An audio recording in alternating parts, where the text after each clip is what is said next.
Hello मेरे साथियों, आप सभी लोगों का हमारे और आप सभी के चैनल पर एक बार फिर से स्वागत है।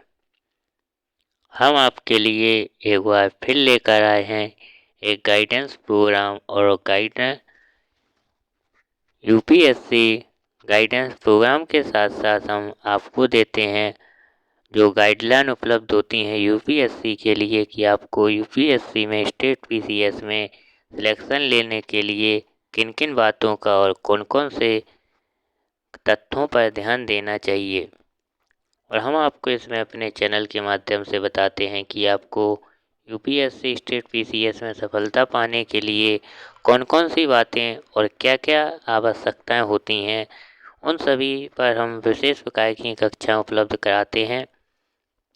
हम आपको आरंभ से अंत तक सभी क्लासें उपलब्ध कराते हैं और आपको बताते हैं कि सफल होने के लिए आपको क्या क्या सावधानी बरतनी होती हैं।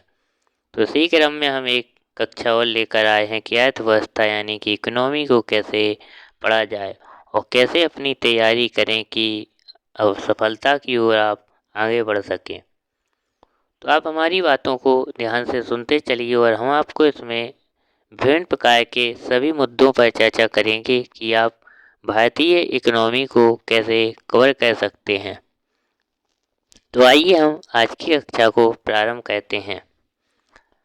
आप सबसे पहले एनसीईआरटी पढ़ेंगे 9 से 12 तक, यानी कि आपको एनसीईआरटी प्रारंभ में पढ़नी होगी 9 से लेकर 12 तक। यानी कि जो विद्यार्थी नए हैं और जो स्टेट पीसीएस या यूपीएससी की तैयारी प्रारंभ करना चाहते हैं या कर चुके हैं, तो उनके लिए यह क्लास बेहद फायदेमंद रहेगी और आपको वह क्लास अंत तक देखना है।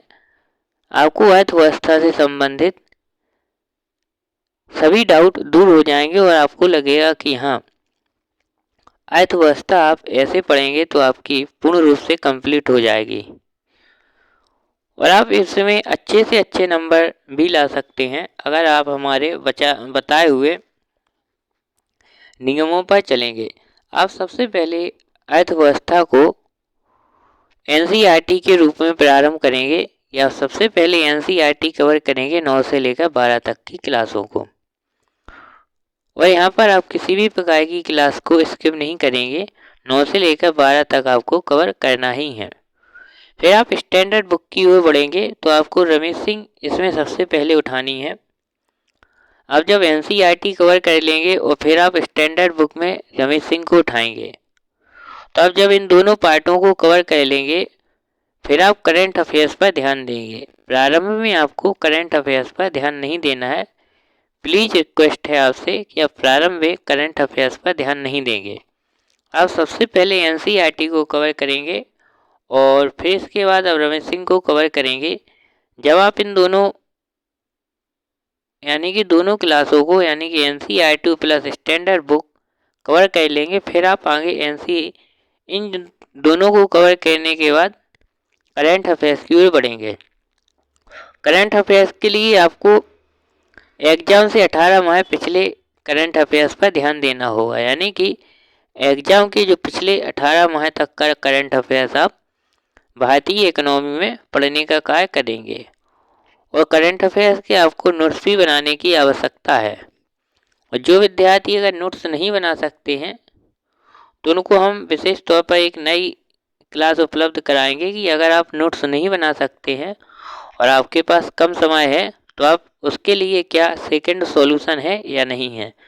हम आपको सेकंड सॉल्यूशन देंगे कि अगर करंट अफेयर्स की आपने नोट्स नहीं बनाए हैं या आप नहीं बनाना चाहते हैं तो आप क्या करें। इसके लिए हम आपको आने वाले समय में एक सेपरेट वीडियो बनाकर उपलब्ध करा देंगे। और वे करंट अफेयर जो करना चाहते हैं वह मैगजीन और monthly magazine, all India radio और राज्यसभा की जो डिबेट आती हैं वह आप सुनने का प्रयास करेंगे। तो यहाँ पर हमने आपको एक और मुद्दा बताया था कि मोस्ट ऑफ दी टाइम पूछे जाने टॉपिकों को आप सबसे ज़्यादा कवर करेंगे और सबसे पहले उन्हीं टॉपिकों को कवर करेंगे। यानी कि जो सबसे ज़्यादा टॉपिक से प्रश्न पूछे जाते हैं और हर साल पूछे जाते हैं तो उन टॉपिकों को आप सबसे पहले कवर करेंगे। और कौन कौन से टॉपिक हैं वो हमने अपने चैनल के माध्यम से आपको बता चुके हैं। पिछले वीडियो में आप देख सकते हैं, यूट्यूब पर हमारी वीडियो पड़ी हैं, आप वहाँ पर देख सकते हैं। और अन्य टॉपिकों भी आपको कवर करना है। अन्य टॉपिकों को कवर करने के लिए आपको थोड़ी थोड़ी अंडरस्टैंडिंग यानी कि ओवरव्यू के रूप में समझना पड़ेगा। पढ़ना तो आपको सब कुछ है, लेकिन कुछ ज़्यादा पढ़ना है, कुछ कम पढ़ना है। इस बात पर आप स्मार्ट स्टडी और दमदार वाली क्वालिटी के साथ पढ़ाई कर सकते हैं। फिर इसके बाद आपको कॉन्सेप्ट समझने पर विशेष ध्यान देना होगा, क्योंकि यूपीएससी सिर्फ कॉन्सेप्ट बेस्ड प्रश्न पूछती है और कॉन्सेप्ट पर आधारित सबसे ज़्यादा प्रश्न पूछे जाते हैं। तो कृपया करके आप जो भी टॉपिक या जो भी सब्जेक्ट उठाएं उस पर आप विशेष तौर पर ध्यान दें कि आपको कॉन्सेप्ट सबसे पहले समझ में आना चाहिए।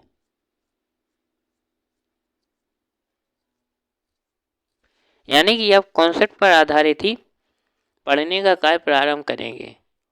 और हम आपको बताएं, आप सबसे पहले 20 साल के प्रीवियस ईयर के प्रश्न को समझने का प्रयास करेंगे।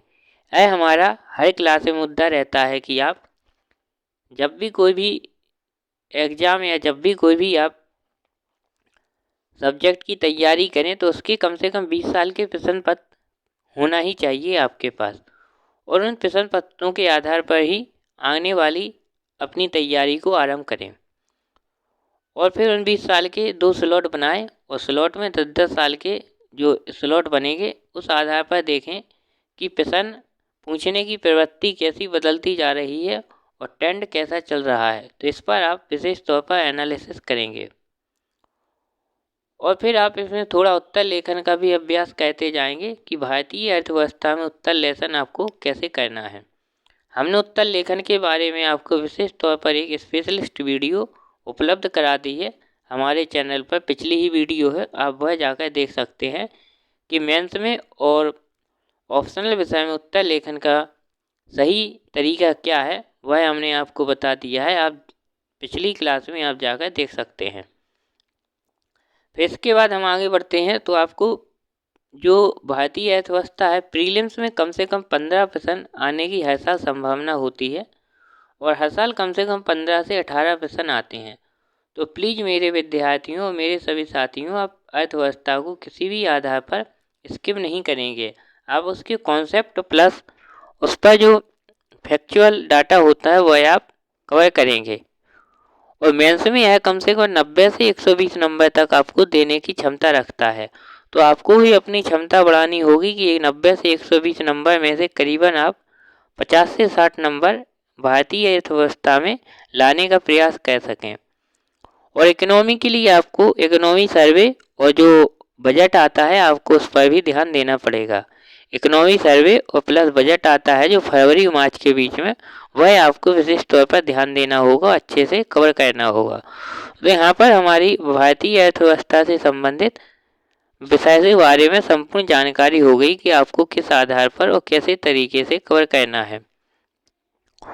और जो विद्यार्थी अगर एक बार में हमारी बात नोट नहीं कर पाए हो वह दोबारा इस वीडियो को देख सकते हैं और जो हमने आपको बातें कही गई हैं उन बातों को आप नोट डाउन कर सकते हैं और अपने अर्थव्यवस्था जैसे विषय में उपयोग में लाएंगे तो आपको काफ़ी बेनिफिट होगा। हम आपको सिर्फ एक गाइडेंस के रूप में क्लासें प्रोवाइड कराते हैं कि आपको हम यूपीएससी स्टेट पीसीएस से किस प्रकार का गाइडेंस उपलब्ध कराएं ताकि आप सक्सेसफुल हो सकें। तो आज के लिए इतना ही काफ़ी। अगली क्लास में हम फिर मुलाकात करेंगे।